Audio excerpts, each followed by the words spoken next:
네, 안녕하세요. 안녕하세요. 전 시간에 제 거 작년 영상 보셨잖아요. 네. 별로 재미가 없었을 것 같아요. 제가? 아니다. 질문도 못하고. 그래서 오늘 오기 전에 선생님께서 미리 볼 거고 그거에 대해서 좀 구체적으로 에피소드 위주로 좀 얘기를 좀 해주고 질문에 답을 좀 많이 해줬으면 좋겠다라고 하셔가지고 오늘은 그렇게 준비를 해왔어요. 그러면 영상을 보고 궁금했었던 거 있어요. 편하게.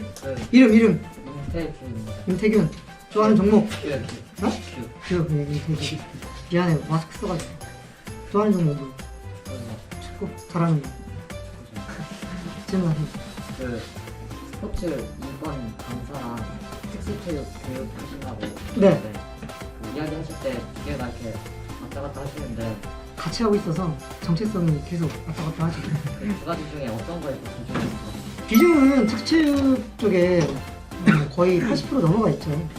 그 이후에 이제 선택된 게 스포츠 인권이었고 스포츠 인권 강사로 활동할 수 있는 거는 그 특수체육을 했기 때문에 오히려 더 그거 하는데 유리했었던 것 같아요. 왜냐면 작년 거 제가 기억은 안 나는데 대상이 다양하게끔 저한테 굉장히 많은 경험을 했거든요. 비장애인 여러분들만 보고서 장애인 선수들을 가서 제가 어떤 인권교육을 할 수는 없잖아요. 근데 저한테는 이제 여러분 같이 이제 비장애인 선수들, 그리고 장애인 선수들 다 가르쳐봤기 때문에 어떤 질문이나 그런 상황들에 대한 이해가 더 다른 사람들보다 더 많이 있기 때문에 나가가지고 얘기할 때 훨씬 더 많은 경험을 갖고 있기 때문에 편했거든요. 그래서 비중으로 얘기하자고 하면은 강사라고 하는 거는 어떤 사회적인 경험, 물질적인 경험 이런 것들을 많이 한 노하우가 있어야지만 나가 떠들 수 있거든요. 그냥 책으로 배웠어요 있잖아요. 책으로 배우는 것도 좋아 가능해요. 근데 이게 현장에서 일어나는 디테일함은 책으로는 해결이 안 돼요. 그 안에 일어나는 긴박함. 아까 농구 얘기했는데 작전 타임 막 1분 30초 또는 막 초 단위로 끊어지는 경기를 책으로 공부해가지고 이 선수랑 얘기를 하는데 그게 얘기가 될까요? 그 긴박함을 같이 느껴보지 않으면 그거에서 얘기하기 어렵거든요. 태권도도 찰나에 그냥 머리 한 방 맞으면 오전 날라가죠. 그러니까.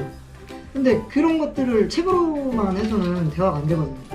그렇기 때문에 강사 활동이라는 거는 어느 정도 사회적인 경험, 노하우가 쌓인 다음에 할 수 있는 것 같아요. 그게 아니라고 하면은 조금 더 디테일하게 하기 위해서는 여러분들 나이 때부터 여러분이 좋아하는 분야에 굉장히 파고들어서 그 나이 때 경험하지 못한 것들이 많이 축적이 돼 있어야지 되겠죠. 그래서 저는 정체성이라고 하면은 특수체육에 더 가 있고 나머지 20%에서 30% 정도를 스포츠 인권 강사 관련된 지금 이런 강의 활동에 사용하고 있습니다.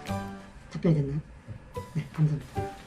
우리 상담을 많이 하신다고 그러는데 네, 상담 많이 하죠. 그 혹시 기억에 남은 사람 있으신가요?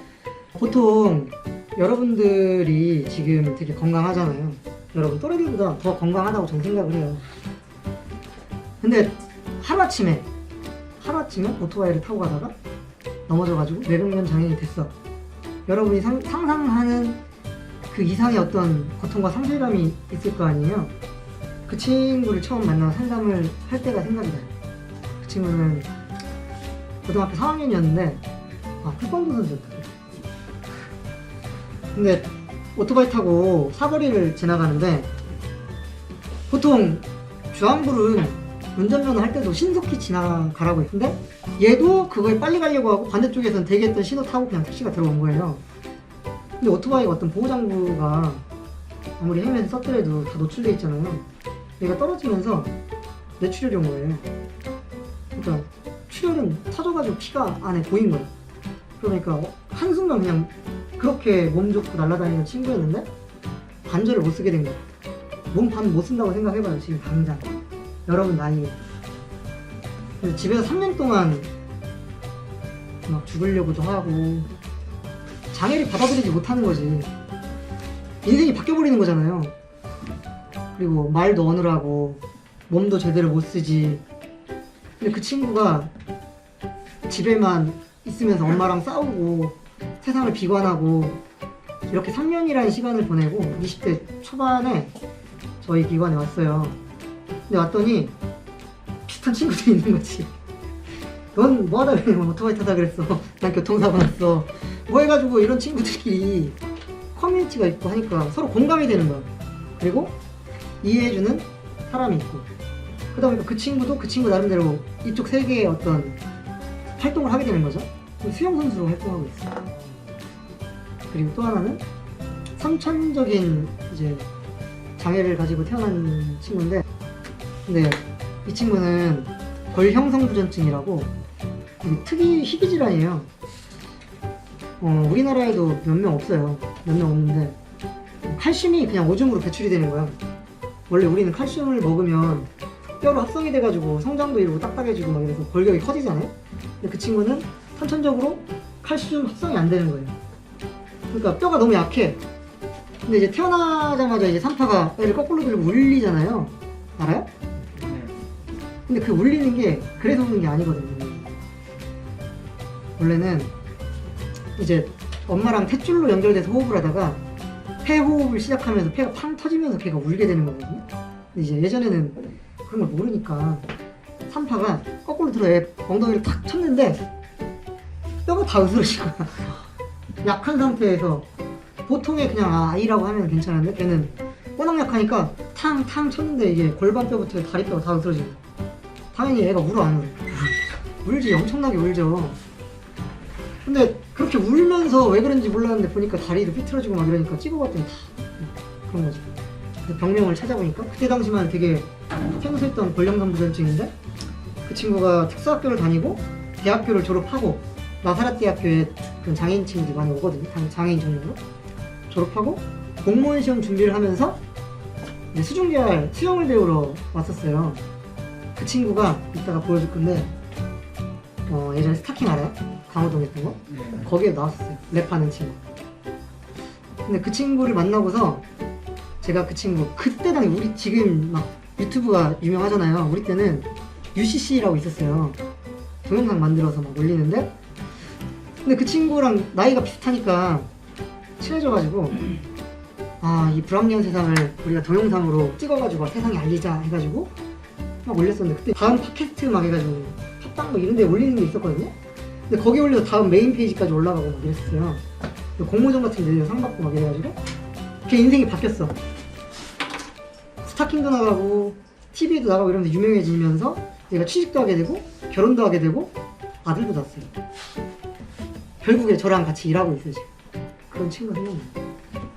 되게 재밌어요. 인생 역전. 되게 막 침울했던 친구들도 처음에 이제 여러분처럼 건강하다 장애를 딱 받으면 그게 받아들여질까요? 어렵잖아요. 근데 우리나라 장애 인구의 88.8%? 89% 정도가 다 후천적 장애예요. 이런 걸 한다고 기분 나빠하지 말고 다 잠재적 장애인이라고 얘기하거든요. 지금 수업 끝나고 나가다가 교통사고 나서 장애인 될 수도 있어요. 그냥 한순간에. 나도 그렇고 여러분도 그렇고 뒤에 선생님도 그렇고 누구나 다 장애 비율의 89%가 다 후천적으로 사고 나서 그렇게 되거든요. 요즘 유전적인 이런 것들은 다 걸러내요. 다 걸러내기 때문에 다 후천적으로 사고 나가지고 그렇게 많이 됩니다. 그런 사례들이 있었어요. 특수체육 그걸 하시려면 특수체육 교육과 받는 거 말고 다른 교육도 있나요? 아까 전에도 밑에서 그런 얘기를 했었는데, 지금 우리나라에 뭐 저 때는 특수체육과 자체가 뭔지도 모르고 갔었어요. 뭐 하는지도 모르고. 왜냐면 요즘처럼 인터넷이나 이런 거 발달되지 않았기 때문에 가면 특수한 체육을 배워. 선배들이 이게 뭐 하는데요? 그러니까 거기 가면은 비상이 안 가르치고 특수한 체육을 가르쳐줘. 뭐 이래.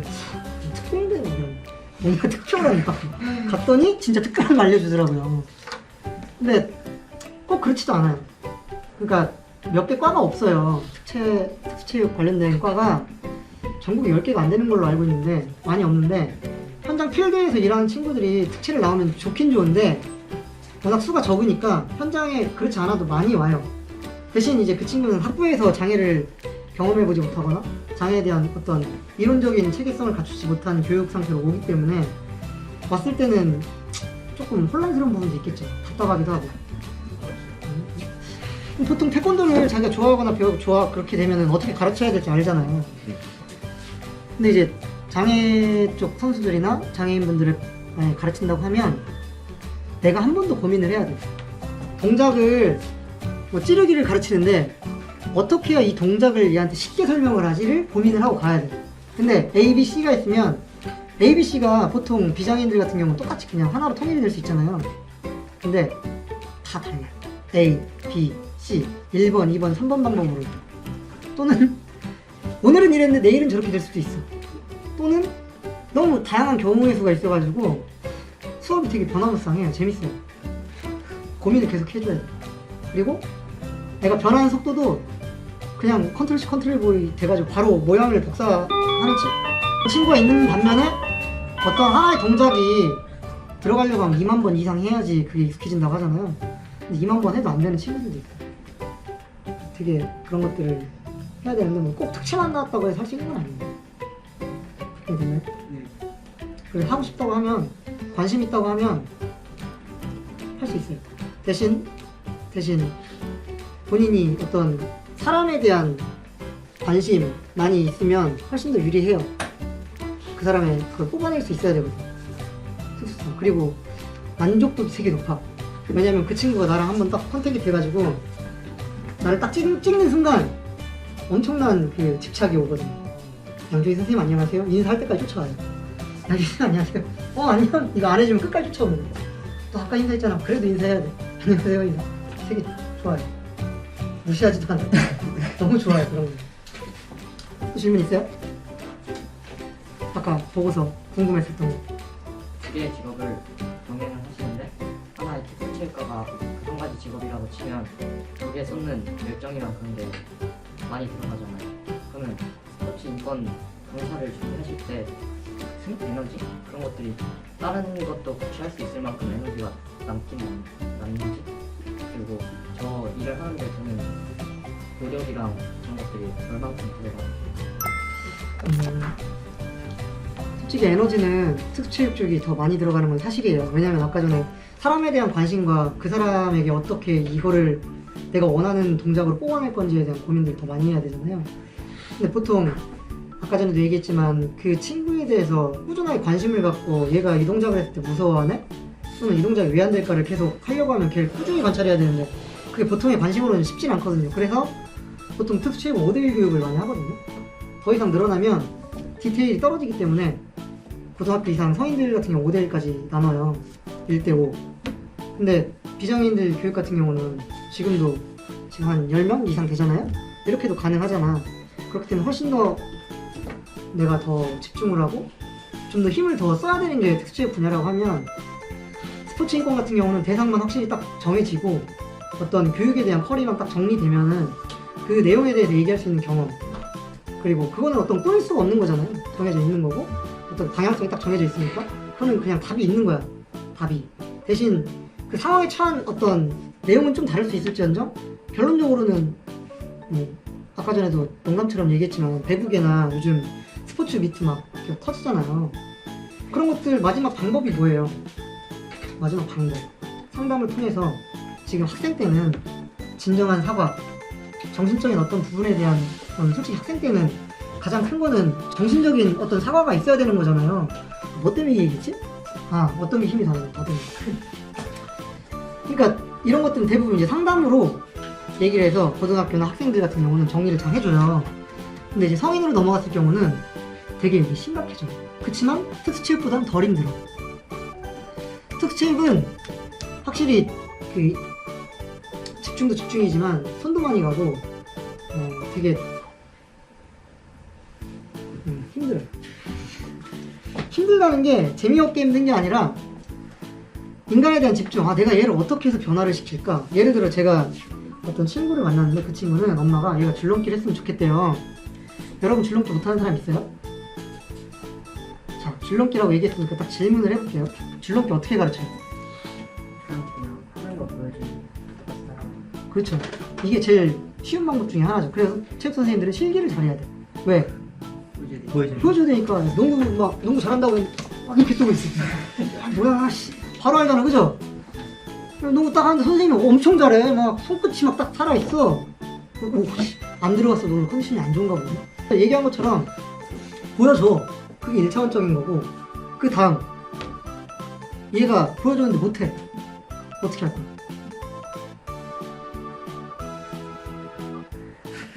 태규야 이렇게 뛰는 거야. 하나 둘 셋. 손목을 써서 2번 안에 2단 뛰기야 했는데 애가 못해. 아씨 어떡하지? 고민할 거 아니에요, 그죠? 그래서 소수를 할 수밖에 없는 게 그런 거. 5명이 다 상황이 다를 수 있거든. 4명은 따라하는데 앞에 있는 태균 못해. 그럼 어떻게 해야 되느냐? 이때부터 고민하는 거죠. 4명 착석 잘 봐 하고 점프 뛰는 건데 이게 안 되잖아요. 그러면 발을 뛰게 만들어야 되잖아. 이건 진짜 썼던 거예요. 그 단상 위에 올라가고 밑으로 점프를 하게 만들어. 점프해서 올라오고 점프해서 올라오고. 이걸로 이제 뛰는 거에 대한 어떤 교육을 시키는 거야. 그리고 난 다음에 막대기를 놓고 줄 통과하는 게 힘드니까 자, 간다. 점프 그럼 뛰는 걸 알잖아. 그럼 이제 줄넘기 2개 가지고 하나로 하면 걸리니까 자 박자 맞춰서 하나 둘 손잡고 하나 둘 좀 된다. 놓고 하나를 합쳐가지고 자 왔어 앞으로 넘어가고 다시 갖고 왔어 넘어. 이렇게 이제 분수법으로 다 나눠가지고 그 사람이 맞게끔 세팅을 해야 돼. 훨씬 더 특수체육에 많은 힘도 들겠죠. 그렇지만 재밌어요. 진짜 매일매일 고민해. 오늘은 어떻게 해서 이 2단 뛰기 10개를 만들어낼까. 근데 그거 딱 들어가잖아요. 한 번 입력 딱 되면 정말 줄넘기 천재도 만들어낼 수가 있어. 그래서 스타킹에 줄넘기 천재로 나왔어요. 진짜 별거 다 해요. 막 던져가지고 저보다 더 잘해요. 그만하라고 할 때까지 해요. 줄넘기를. 그 정도까지도 서번트처럼 막 복사하는 애가 있어요. 그대로 다 따라해요. 동작을. 어떤 종목이든 다. 탁구도 진짜 설마 핸드폰으로 탁구 잘 치고 원래 탁구는 치긴 치는데 탁구 이 라켓이 없어가지고 지현아 이걸로 되냐? 이렇게 탁구 대도 안 깔고 공으로 톡톡 하는데 너무 잘하는 거야. 5분 동안 랠리를 계속 하는 거예요. 그때 너무 소름 돋았어. 얘는 도대체 못하는 게 뭘까? 막 이런 거. 너무 동작 복사가 빠른 친구들이 있어요. 근데 집중력도 포레스트 컴프 알아요, 여러분? 네. 영화? 거기 보면 걔가 일종의 자폐를 가지고 있는 친구거든요. 걔도 탁구만 완전 집중해 똑딱똑딱 박자 딱딱 맞춰서 치잖아요. 얘가 그런 애거든요. 배드민턴도 이렇게 낮은 데서는 하이 클리어가 안 되니까 완전 왔다 갔다 랠리 엄청 세게 해야 되잖아요.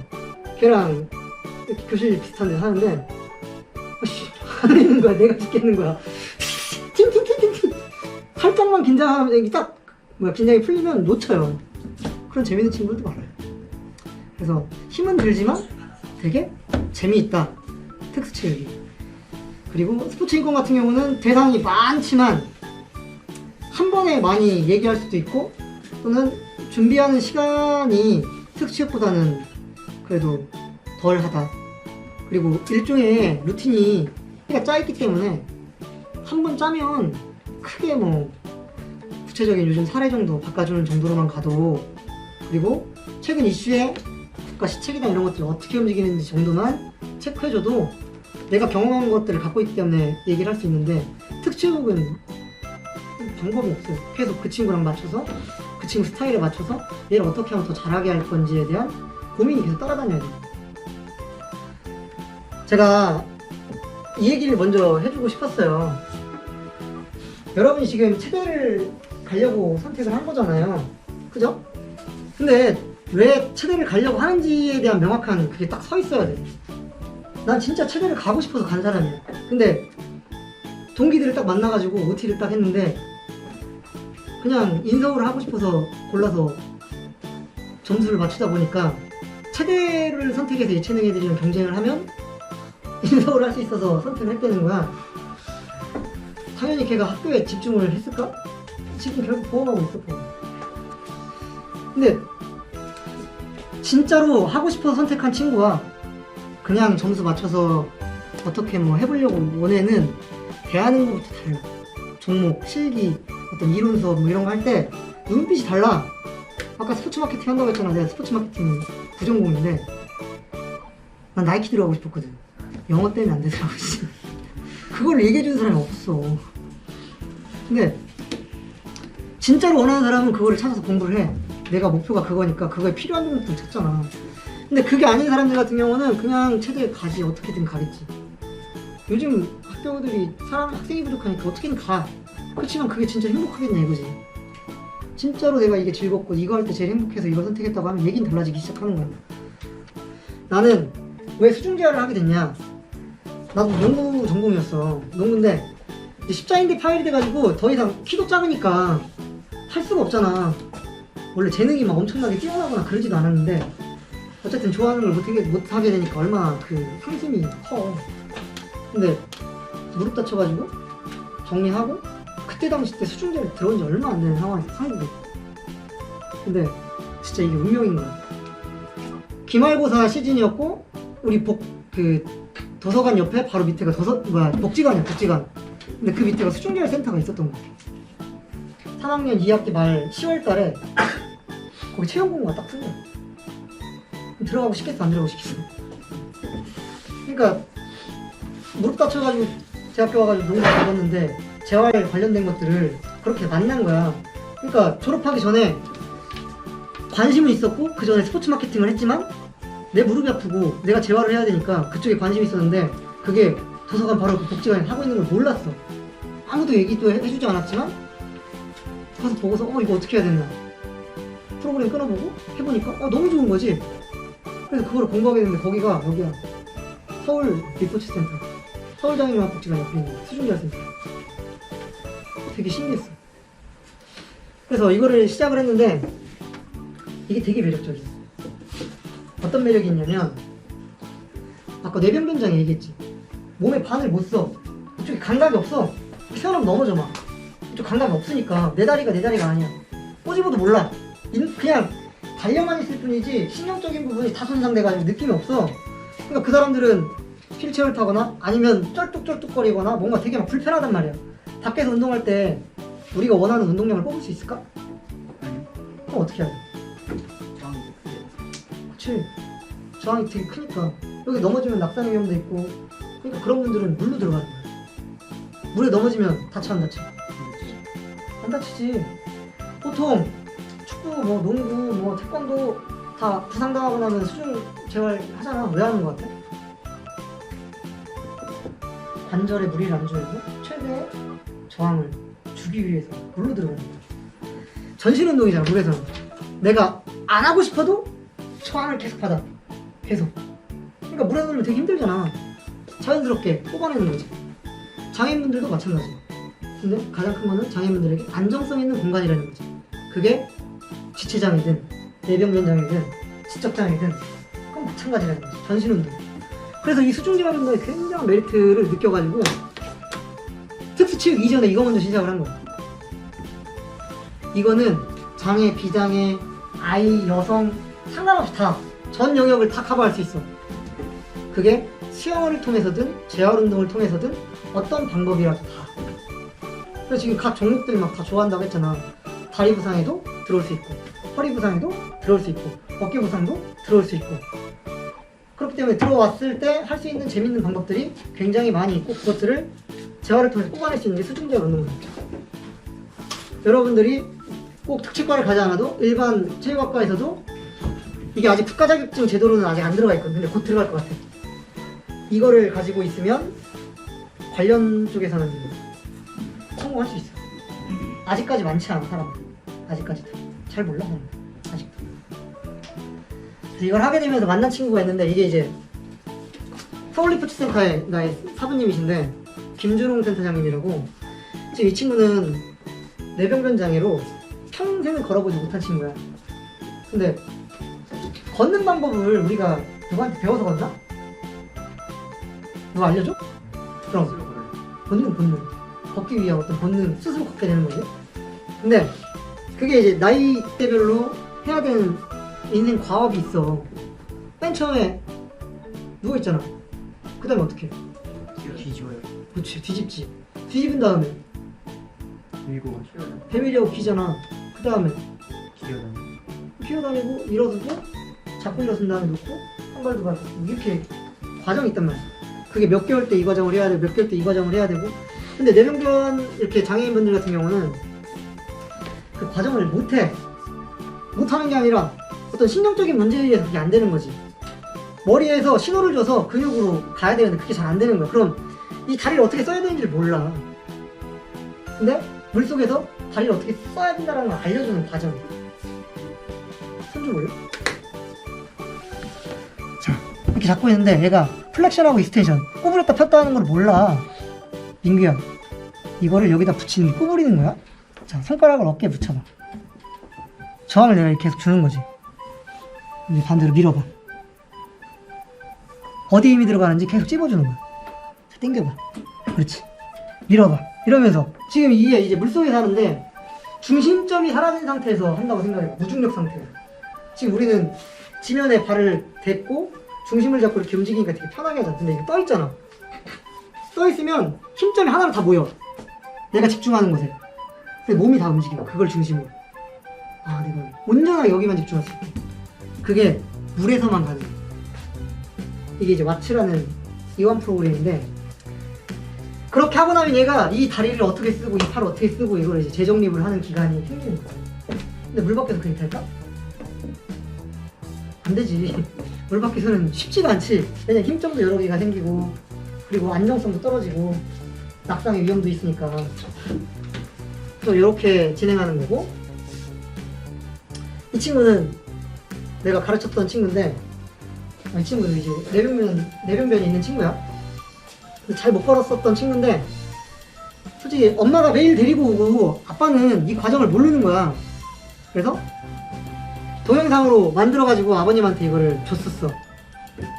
그때 이제 엄마가 맨날 데리고 와서 1년, 2년 막 치료를 했는데, 내가 변한 모습을 친구들은 아무도 모르잖아. 이날 거실 TV에 이거 틀어놓고 온 가족이 다 같이 울었대.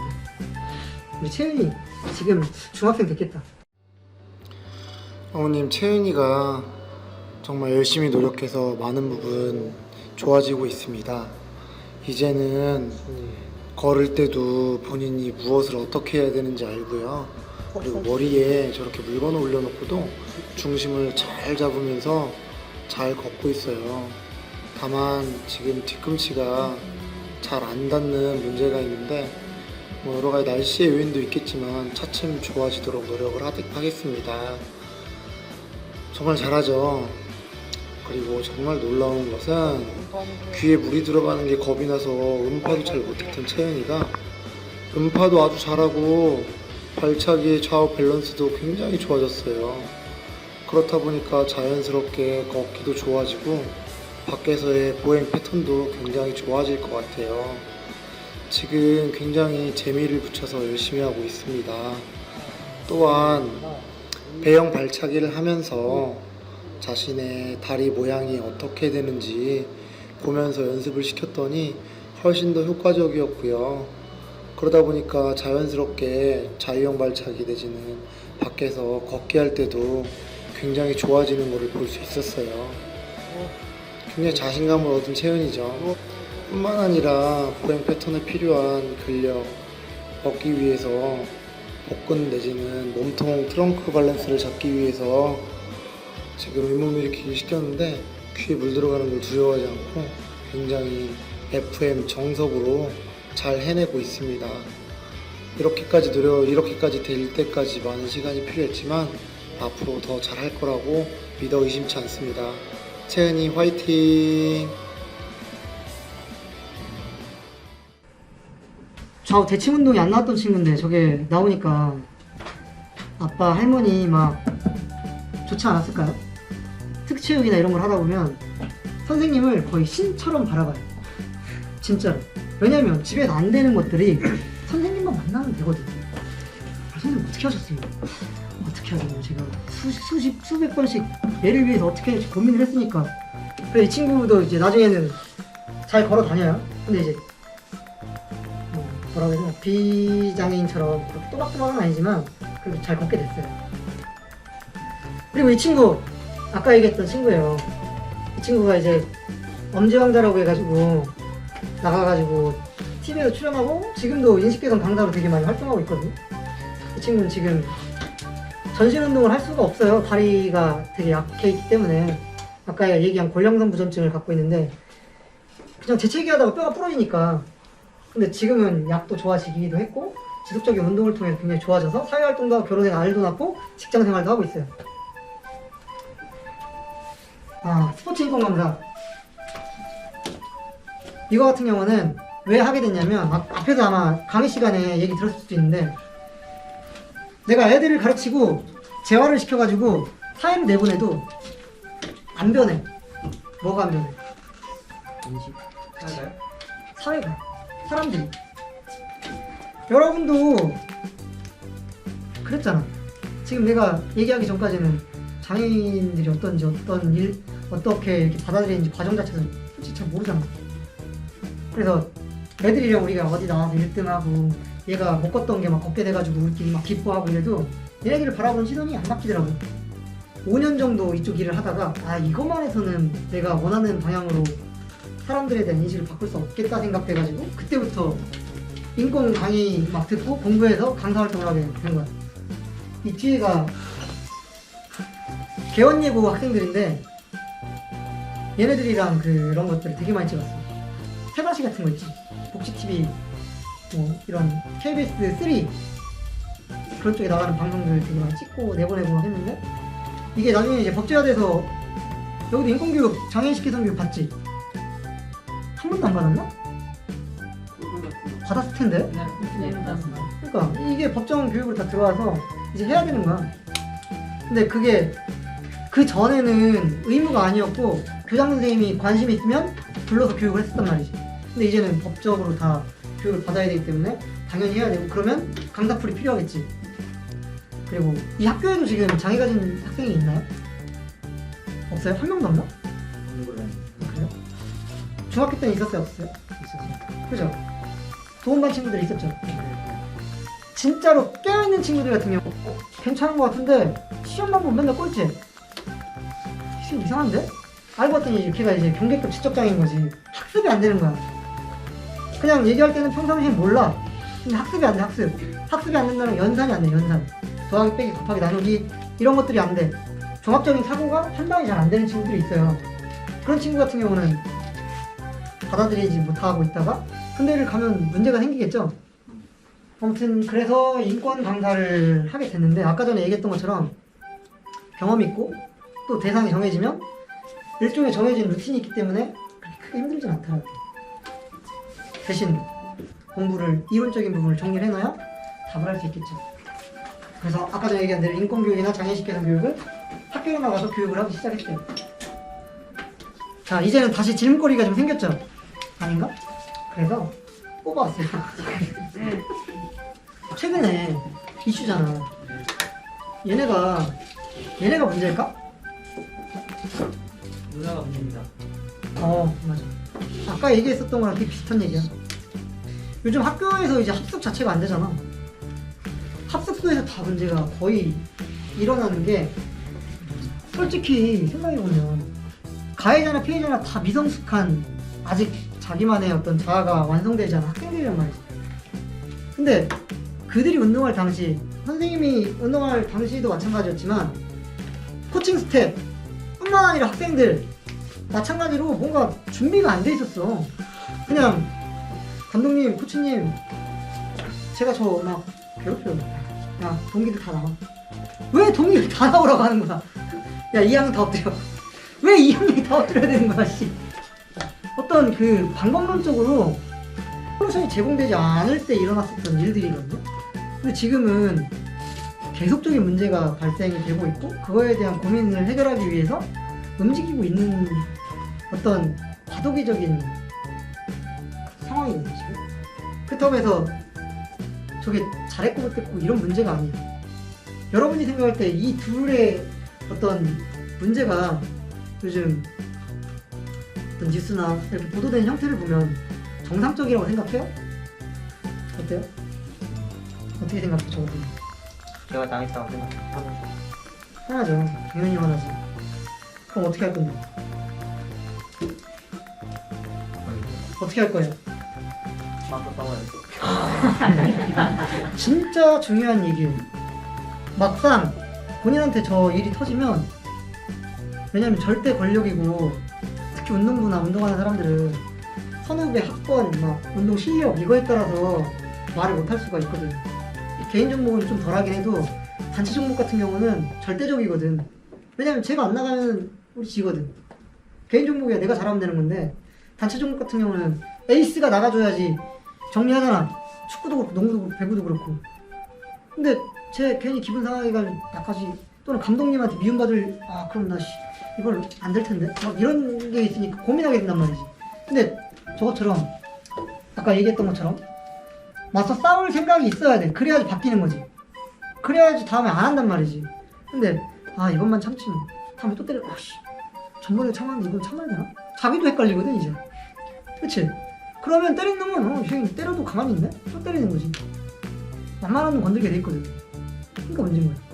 뭐든지 처음 시작됐을 때 나 밟으면 꽁쳐한다는 걸 보여주면 안 해.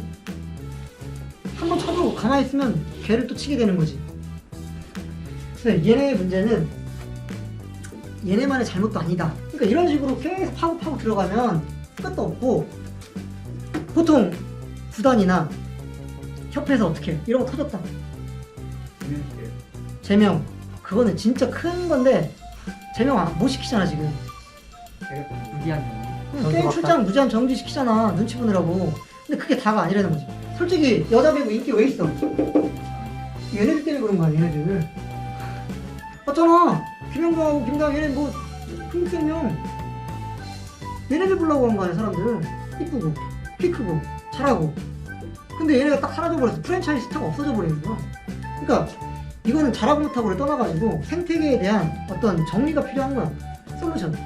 그래서 계속 뭐 쇼트랙 문제 터지고 했을 때 여러분이 지금 만약에 학교 들어갈 때쯤 되면 더 이게 정리가 돼 있고 이쪽 스포츠 인권 관련된 것들이 더 많이 퍼져 있을 거야.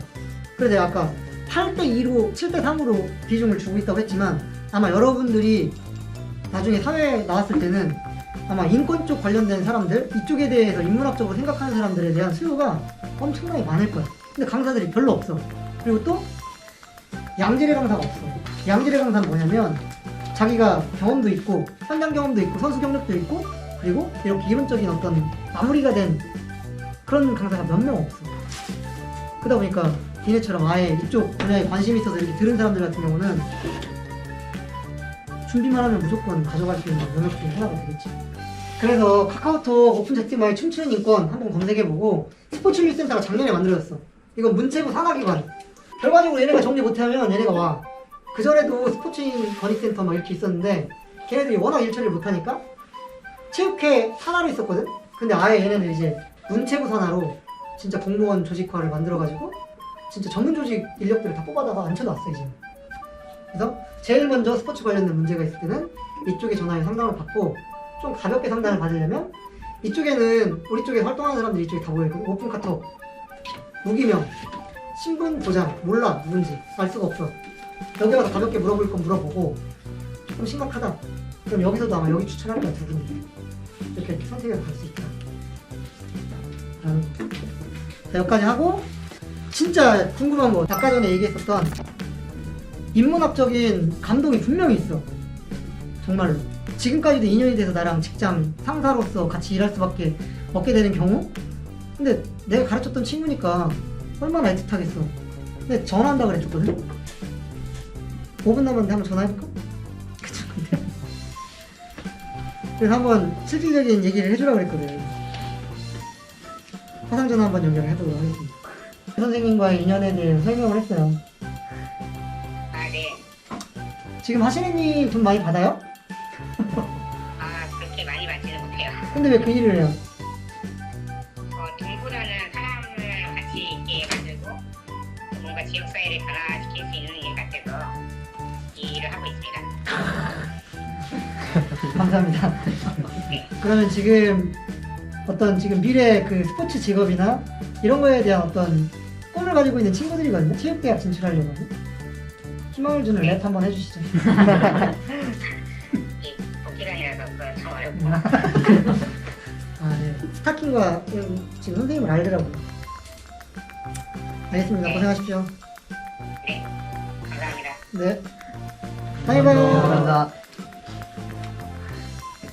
이 친구가 아까 전에 상당하고 기억에 남는 사람이라고 얘기했던 친구인데 저 때문에 인생이 바뀌었다고 얘기를 해요. 저 때문에. 그러니까 사람의 인생을 변화시킬 수 있는 직업이 몇 가지나 되나 생각해보면 또 그렇게 많지 않거든요. 아까 막 잠깐 돈 얘기하면 되게 막 속물처럼 들리지만 현실적으로 돈은 당연히 따라와야 돼요. 그렇지만 많이 못 번다고 얘기하지만 솔직히 이 정도 버는 직업도 많지 않거든요. 여러분이 정말 사업을 해가지고 어떤 걸 하면은 그게 다 자기 수입이 되니까 돈 많이 벌 수 있어. 그렇지만 안정성은 떨어지잖아요. 어떤 직업에 대한 가치에 대해서 어떻게 보느냐에 따라서 이건 되게 달라지거든요. 저는 이 친구가 얘기한 것처럼 지역사회와 사람을 변화시키는 데 중점을 두는 어떤 그 가치의 매력을 되게 많이 느꼈어요. 내가 이 친구를 만나서 이 친구랑 상담을 해서 이 친구가 원하는 거를 만들고 그 친구가 그걸 통해서 자아실현할 수 있게끔 만들어주는 과정.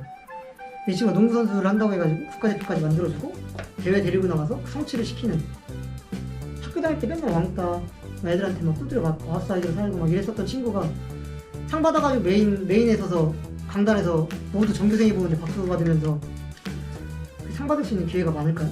그러지 않잖아요. 그랬을 때 저한테 들어온 피드백이 엄청날 거 아니에요. 한번 딱 겪고 나면 그 친구나 엄마, 그 주변 사람들이 그걸 딱 얘기를 해주면 헤어나올 수가 없어, 진짜로. 선생님을 통해서 선생님이니까 이렇게 얘기들이 계속 들어오거든요. 그리고 그걸 봐. 못 걸었던 친구가 진짜 영화 무슨 사이비처럼 일어나 걷게 될 것이다. 어머니 저 믿으시죠? 아멘 하세요. 하면은 초기 상담을 해보면 알거든. 아, 이 친구 좀만 하면 걸을 수 있겠구나. 아까 했었던 그런 운동, 근육 재정립을 통해서 얘는 기립이 가능하죠. 어머니 이 친구 6개월 뒤에 기립할 수 있어요. 일어설 수 있어요. 물건 잡고 일어설 수 있어요. 그러면 그걸 만들어내기 위해서 내가 계속 노력하는 과정 중에 당연히 나한테 집중하겠어 안 하겠어? 엄마고 얘고 다 나한테 집중을 해주는 그 시간이 되게 매력적이야. 진짜 재밌어. 그래서 내 직업에 대한 어떤 미래 비전으로 하면 지금 AI가 뭐 직업을 대체하네 막 이러는데 절대 할 수 없는 영역 중에 하나가 지금 제가 하고 있는 영역이라고 생각해요. 이거는 인문학적으로 그 사람을 이해하지 않는 이상 AI가 어떤 학습을 통해서 막 솔직히 판사, 의사 이런 것들 뭐 어떻게 보면 사람보다 더 자세하게 할 수 있잖아요. 지금 우리가 하고 있는 거는 그렇게 할 수가 없거든요. 그래서 여러분들도 과를 선택함에 있어서 다양한 선택 뭐 있을 수 있겠지만 꼭 특수체육과가 아니더라도 나중에 직업 선택을 할 때 이런 부분이 있다는 걸 알아두시고 체육 관련 학과 중에 상위 안에 들 거예요. 안정적인 직업과 그 만족도에 대한 것들을 잘 선택하시고, 그리고 이제 3학년이니까 아까 전에 얘기했던 것처럼 내가 왜 체대를 가려고 하는지에 대한 생각을 다시 한번 정리를 하시면 남은 시간 굉장히 짧아질 거예요. 공부도 해야 되고 실기도 준비해야 되고 여러 가지 많이 해야 되니까. 근데 그 목표를 가지고 있는 학생하고 그냥 뭐 그냥 나는 뭐 이렇게 어디 가면 이렇게 갖고 있는 사람은 눈빛이 달라요. 눈빛이 움직이는 게 달라요. 구체적인 계획, 스포츠 마케팅, 스포츠체육, 뭐 축구, 난 축구를 통해서 뭘 할 거야. 뭐. 정확하게 있는 사람은 달라, 확실히 달라. 목표가 있으니까 그럼 이걸 하기 위해서는 이거 해야지 이런 계획이 쓰잖아요. 그냥 체대 가야지가 아니라 그런 정확한 목표를 세워야 돼요. 마케팅을 한다. 그럼 마케팅을 하는 어떤 단체에 들어가서 내가 봉사활동부터 시작을 해서 이렇게 한번 밟아봐야지. 이런 거부터 계획하는 게 달라지니까. 그래서 짧은 시간인데 아까 초반에 뭐 질문도 하시고 또 제가 준비해온 얘기도 하고 했는데 도움이 됐으면 좋겠어요. 그리고 이렇게 배명고 매년 올 때마다 느끼는 게 이렇게 준비해주는 학교가 없어요. 여러분은 진짜 행운아예요. 저는 고등학교 3학년 때 선생님 한 분이라도 이렇게 얘기를 해줬으면 물론 지금보다 더 잘 살 것 같지는 않은데 조금 더 시행착오를 덜 했을 것 같아요. 너무 막 좌충우돌 막 이랬는데 요즘 너무 시스템 좋은 것 같아요. 이렇게 선배들이 와서 얘기를 해주고 그런 직업이 있고 이런 직업이 있고 이렇게 하면 되고 이렇게 알려준 데가 어딨어요. 너무 좋은 시스템에 있는 학교 다니고 있다는 여러분 보기니까 열심히 하셔서 원하는 학교, 원하는 직업 가질 수 있는 개명 학생들이었으면 좋겠습니다. 감사합니다.